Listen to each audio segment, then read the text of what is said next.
nandito to? Nag-deliver lang siya ng tubig natin. Nag-deliver ng tubig tapos nandito?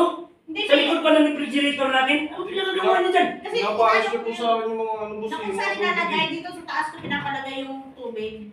Ano? Mali yan. Tingnan mo. Diyan pinalagay? Diyan pa kayo? Malawak naman yung bahay natin. Namistan dyan pa kayo? Dito naman talaga nakalagay yung tubig natin, di ba? Na parang Hindi ako maniwala sa ginagawa niyo. Parang may mga kakaibang ginagawa kayo. May nakita ka bang may ginagawa kami, di ba wala? Globus. Ito! Pinapaayos niyo lang po sa akin yung Nakita ko. mga tubig. Grabe siyang suot mo. Ano ba suot ko? Parang inaalis ka pa nga sa CR, no? Grabe siya. Boss, wala ko lang dyan boss. Ano wala ka lang? Dito po, pinapalagay niyo po dito yung mga ano eh. Dito ko pinapalagay yung ano, yung tubig. Nandun nga, dyan mo pinalagay. Tapos nahigod pa ng reko. Tingnan mo, ang lawak ng bahay natin dyan pa. Ay, nakita May ginagawa kayo ba kayo ba eh?